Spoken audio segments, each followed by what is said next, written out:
Addressing a few false claims against Israel in propaganda videos and printed material is very important because people are missing raw information.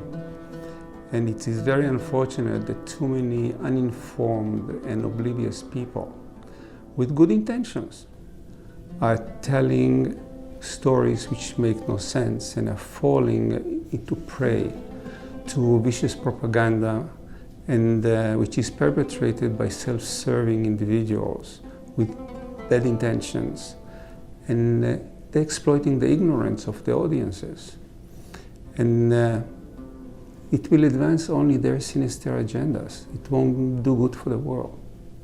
Take for example the following claim. They say that Israel is built on stolen Palestinian land.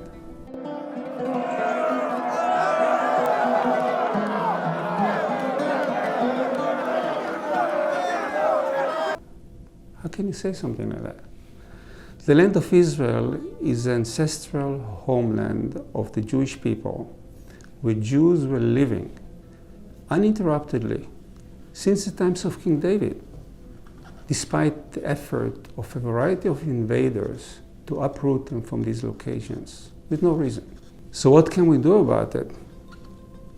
And how can we address it? Think about the big picture. In that region, there was never, ever any Arab Palestinian country or state in the land of Israel. Look at the history. Never existed. There are Palestinians there, Jewish Palestinians, Muslim Palestinians, Christian Palestinians. And the order was Jewish Palestinians, Christian Palestinians, and Muslim Palestinians if you look at the historical development of the neighborhood. That's a fact. Check it out. And despite the fact that the state of Israel existed in the Middle East absolutely legally and is internationally recognized, the Arab neighbors of Israel tried several times to destroy the state of Israel, should it be economically, socially, militarily, and the state of Israel managed to survive all these attempts in illegal self-defensive actions and emerge victorious. So for some reason the bad people don't like it. But think about it. It's to the benefit of the world that Israel exists. It's a good people in a nice land who are willing to be friendly with anybody, and some people won't take a positive answer for anything. And in fact, we understand it. There are some disputed lands in the region. People may have claims to certain areas.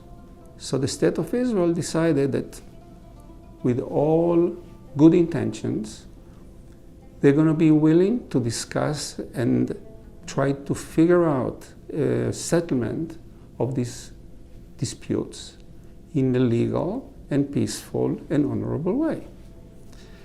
And this is including the local Arab Palestinians. But unfortunately, all these efforts were rejected by the corrupt and self-serving Arab Palestinian leaders. In fact, several Muslim and Arab countries in the region made peace with Israel, and they all benefited from these relationships. But you have to assume that those who don't want to make any peace agreement with Israel have some ulterior motives that we have to reject because it's not to the benefit of the free world.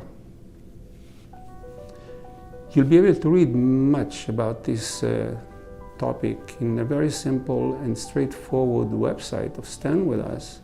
If you go to standwithus.com/booklets, you'll find a variety of booklets addressing specifically these topics. And it will be very helpful to you because at least you know the facts. They are not political, they are factual. And you need to know the facts, especially when people are trying to push some kind of a propaganda over your head. There are some booklets, for instance, the Israel 101 or the West Bank. They're very useful to give you some raw information. Thank you, Dr. Shmuel Katz. Beitel Institutions owns and operates Arutz Sheva IsraelNationalNews.com. Beit El builds the Torah and the land and Israel's future leaders. For more inspiring messages, sign up to our emails at beitelinstitutions.com/subscribe.